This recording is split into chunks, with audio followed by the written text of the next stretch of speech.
வணக்கம் நேர்களே, நான் உங்கள் ஆஸ்ட்ரோ பூர்ணா, எண்கணித ஜோதிடம் மற்றும் ஆன்மீக பரிகார ஆராய்ச்சியாளர். இன்றைக்கி நாம் சிறப்பு பதிவு பார்த்துட்டு வந்துட்டுருக்கோம். அதனுடைய வரிசையில் ரிஷப ராசி அன்பர்களுக்கு குருமங்களம் ஏற்படக்கூடிய நேரம், குருமங்கள யோகம் ஏற்படக்கூடிய ஒரு நேரம் தான் இந்த 42 நாட்கள்.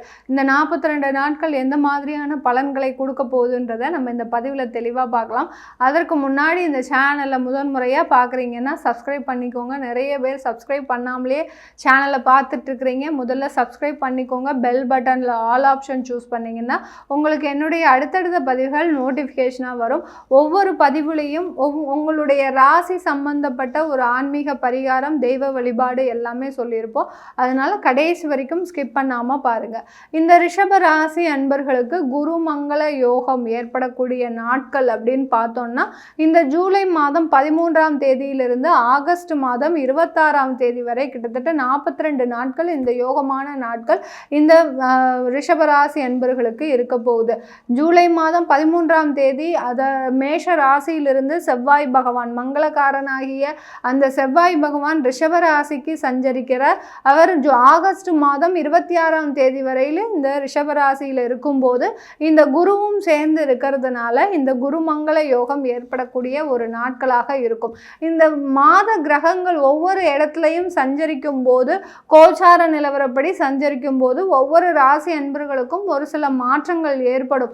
ஆனாலும் இந்த மாதிரியான யோக மாதங்கள் வரும்போதுதான், இந்த மாதிரியான குருமங்கள யோகம், அடுத்து பார்த்தீங்கன்னா சந்திரமங்கள யோகம், இந்த மாதிரியான யோகம் வரக்கூடிய நாட்களில் பார்த்தீங்கன்னா அந்த ராசி அன்பர்களுக்கு நீண்ட நாட்களாக இருக்கக்கூடிய பிரச்சனைகள் எல்லாமே தீரக்கூடிய ஒரு நாட்களாக இருக்கும். நம்ம கோச்சார நிலவரப்படி பலன்களை ஒவ்வொரு ராசி அன்பர்களுக்கும் சொல்லும் போதும் அந்த ராசி அன்பர்கள் எங்களுக்கு இந்த மாதிரியான பிரச்சனைகள் இன்னும் தீரவே மாட்டேங்குது, இன்னும் மேலும் மேலும் தான் எங்களுக்கு அந்த பிரச்சனைகள் வந்துக்கிட்டே இருக்கு அப்படின்னு சொல்லக்கூடியவர்களுக்கு இந்த மாதிரியான யோகமான நாட்கள் ஏற்படும் போதுதான் அந்த நீண்ட கால பிரச்சனைகள் எல்லாமே தீரக்கூடிய ஒரு நேரமாக இருக்கும். இந்த ரிஷபராசி அன்பர்களுக்கு ராசியிலேயே உங்களுக்கு அந்த குருவும் செவ்வாயும் சேர்ந்து இருக்கிறார். உங்க ராசியில சந்திரன் வேற இருக்கிறார்.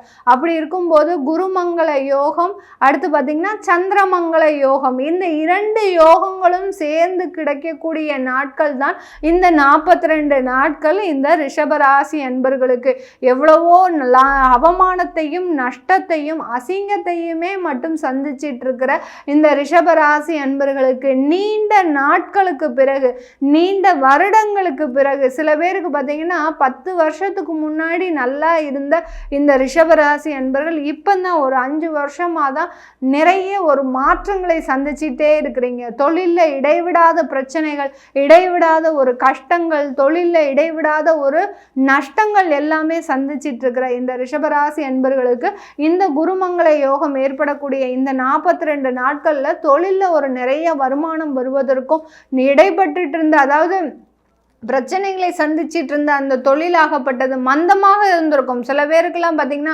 எவ்வளவோ இன்வெஸ்ட்மெண்ட் போட்டிருப்பீங்க, உங்களுடைய தகுதிக்கு மீறி அதில் இன்வெஸ்ட்மெண்ட் போட்டிருப்பீங்க.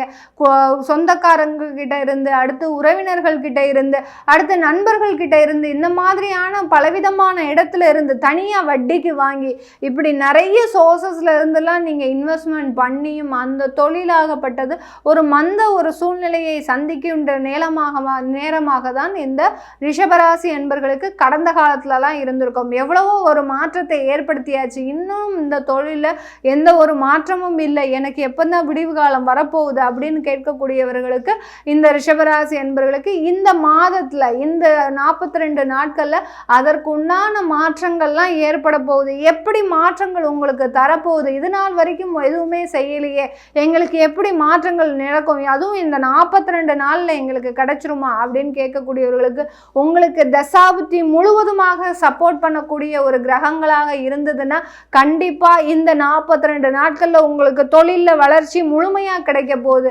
அது தவிர உங்களுக்கு மறைவு தசாபுத்தி, தேவையில்லாத தசாபுத்தி இருந்ததுன்னா கண்டிப்பாக உங்களுக்கு அதுல அந்த ஜாதகத்தை நீங்க முதல்ல ஆய்வு செய்யணும். நீங்க நடக்கலன்னு ஒரு பக்கம் புலம்புனாலும் அந்த ஜாதகத்தை முதல்ல ஆய்வு செய்துக்கோங்க. ஏன் நம்ம தொழில் இப்போ 1 வருஷம் 2 வருஷம் அந்த தொழிலில் நீங்க இடர் இடர்பாடுகளை சந்திக்கலாம். தொடர்ந்து 5 வருடங்களுக்கு மேலாக நீங்கள் அந்த தொழிலில் பிரச்சனையை சந்திச்சிட்டு இருக்கிறீங்கன்னாலே அங்கே உங்களுடைய ஜாதகம் கோளாறாக இருக்கிறது தான் அர்த்தம். அதற்கு எந்த விதமான நீங்கள் ஒரு தொழிலையும் சொல்லி பிரயோஜனமே கிடையாது. ஏன்னா இப்போ இருக்கிற சூழ்நிலையில் சந்து பொந்து எல்லாருமே தொழில் ஆரம்பிக்கக்கூடிய ஒரு நேரமாக இருக்குது. சின்ன பசங்கள்லேருந்து வயதானவர்கள் வரை அவர்களுக்கு தெரிந்த திறமையை வைத்து தொழில் செஞ்சிட்டு இருக்கிறாங்க. அவர்களுக்கும் அந்த கிரகங்களும் சரி அந்த தெய்வங்களும் சரி அவர்களுக்கும் படி அளந்துட்டு தான் இருக்கு. அந்த நேரத்தில் இந்த ரிஷபராசி அன்பர்கள் 5 வருடங்களுக்கு மேலாக உங்களுடைய தொழில் சரியில்லைன்னா கண்டிப்பாக உங்களுடைய ஜாதகத்தை ஆய்வு செய்து தான் தீர வேண்டும். அது தவிர உங்களுக்கு வேற எந்த விதமான மாற்றங்களுமே நடக்காது. இந்த நல்லா இருக்கு, உங்களுக்கு சுக்கிர தசையோ ராகு தசையோ இல்லை உங்களுக்கு ஒரு புதன் தசையோ நடக்குதுன்னா கண்டிப்பாக இந்த காலகட்டத்தில் உங்களுக்கு இந்த குருமங்கள யோகம் ஏற்படக்கூடிய காலகட்டத்தில் நல்ல ஒரு வளர்ச்சியை சந்திக்கக்கூடிய ஒரு நேரமாக தான் இருக்க போகுது. இந்த ரிஷபராசி அன்பர்கள் வேலை இல்லாதவர்களுக்கும் சரி, வேலையில் இருக்கக்கூடிய தனியார் அலுவலகத்தில் வேலை செய்யக்கூடியவர்களுக்கும் சரி, இந்த 42 நாட்கள் பார்த்தீங்கன்னா ஒரு நல்ல வளர்ச்சியை சந்திக்கக்கூடிய நேரம். ஏன்னா இந்த குரு பகவான் ஆகப்பட்டவர் லாபஸ்தானாதிபதி, அடுத்து பார்த்தீங்கன்னா அஷ்டமாதிபதியும் கூட. உங்களுக்கு இந்த ரிஷபராசி அன்பர்களுக்கு அஷ்டமாதிபதியும் கூட. தேவையில்லாத பிரச்சனைகள் மூலமாக உங்களுக்கு வேலையை விடுவதற்கும் அந்த வேலையை விட்ட உடனே வேலை கிடைப்பதற்கும் ஒரு சாதகமான வாய்ப்புகள் இருக்கு. சில பேர் பார்த்தீங்கன்னா இந்த ஜூலை மாதத்திற்கு முன்னாடியே ஜூன் 25க்கு மேலேயே பார்த்தீங்கன்னா உங்கள் வேலையை விட்டுருப்பீங்க. ஏன்னா வெளிநாடு வாய்ப்புகள் எனக்கு வரப்போகுது, நான் இந்த 1 மாதம் இருந்து என்னுடைய டேலண்டெல்லாம் நல்ல ஒரு திறமைகளை வளர்த்துக்கணும்னு நினைக்கிறேன் அப்படின்னு நினச்சி வேலையை விடுவீங்க. ஆனால் பார்த்தீங்கன்னா அதற்குண்டான வாய்ப்புகள் எதுவுமே உங்களுக்கு வராது. ஒரு 10 நாளில் உங்களுக்கு ஒரு பதற்றமான ஒரு சூழ்நிலை வந்துடும். அதனால் ஒன்றும் பயப்படாதீங்க. இந்த குருமங்கள யோகம் இருக்கிறதுனால எப்படியும் உங்களுக்கு அந்த ஆகஸ்டுக்குள்ளே நீங்கள் வெளிநாடு செல்லக்கூடிய வாய்ப்புகள் உங்களுக்கு தேடி வரக்கூடிய ஒரு நேரமாக இருக்க போது இந்த ரிஷபராசி அன்பர்களுக்கு. இந்த ரிஷபராசி அன்பர்களுக்கு அரசாங்கத்தில் வேலை பார்க்கக்கூடிய அன்பர்கள், மெயினாக சொல்ல போனால் ரிஷபராசி அன்பர்கள் அரசாங்கத்தில் கலைத்துறையில் நிறைய பேர் இருக்கிறீங்க. அதே சமயத்தில் பார்த்தீங்கன்னா விவசாயத்துறையிலையும் நிறைய பேர் இருப்பீங்க. அதே மாதிரி அந்த கார்ப்பரேஷன் ஒர்க்லையும் நிறைய பேர் இருப்பீங்க ரிஷபராசி அன்பர்கள். அவர்களுக்கு எல்லாருக்குமே இந்த 42 நாட்களில் உங்களுடைய கடனுடைய அளவு அதிகமாக இருக்குங்க. உங்களுக்கு வர வேண்டிய அந்த வருமானம், அதாவது வரக்கூடிய வருமானம் பார்த்தீங்கன்னா செலவுக்கும் குறைவாக தான் இருக்கு.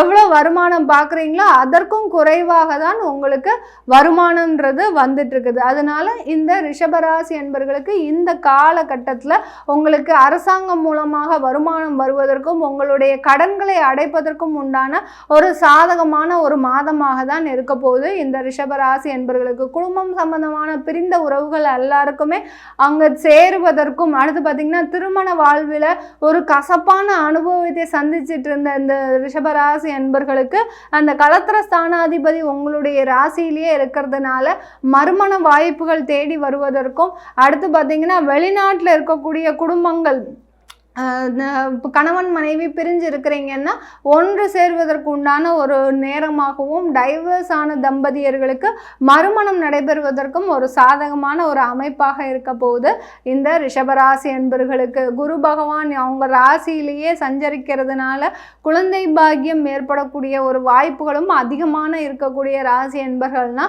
இந்த ரிஷபராசி என்பர்கள் தான். சில பேர் குழந்தை பாக்கியமே இல்லை எங்களுக்கு, ஆனாலும் எங்களுக்கு குழந்தை பெற்றெடுக்கணும் அப்படின்னு ரொம்ப ஆசையாக இருக்குது. டாக்டர்ஸ் எல்லாருமே சொல்லிட்டாங்க குழந்தை பாக்கியம் இல்லைன்னு. நாங்கள் தத்தெடுக்கலாமா இல்லை வேறு வாடகை தாய் மூலமாக குழந்தை பாக்கியம் பெற்றெடுத்துக்கலாமா அப்படின்னு கேட்குறவர்களுக்கு இந்த குருமங்கள யோகம் ஏற்படக்கூடிய நாட்கள் மிக அருமையான நாட்கள். இந்த காலகட்டத்தில் நீங்கள் அதற்குண்டான முயற்சிகள் எல்லாமே செய்வது ஒரு சாதகமான ஒரு பலன்களை கொடுக்கக்கூடிய ஒரு நேரமாக இருக்க போகுது.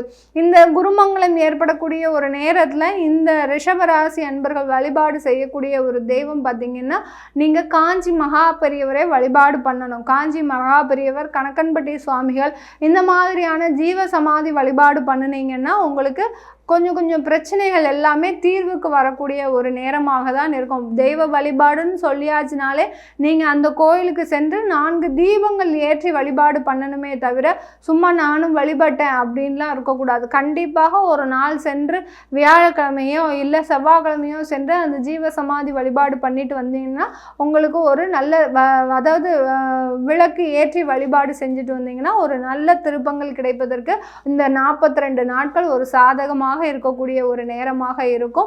இது எல்லாமே நம்ம கோச்சார நிலவரப்படி பலன்கள் சொல்லிட்டு இருக்கிறோம். உங்களுடைய ஜாதகத்துல தசாபுத்தி பலன்களை தெரிஞ்சுக்கணும் அப்படின்னு விருப்பப்பட்டீங்கன்னா கீழே இருக்கிற நம்பருக்கு வாட்ஸ்அப்ல அப்பாயின்மெண்ட் வாங்கிட்டு நீங்க என்கிட்ட கன்சல்ட் பண்ணிக்கலாம். உங்களிடமிருந்து விடைபெறுவது உங்கள் ஆஸ்ட்ரோ பூர்ணா. நன்றி, வணக்கம்.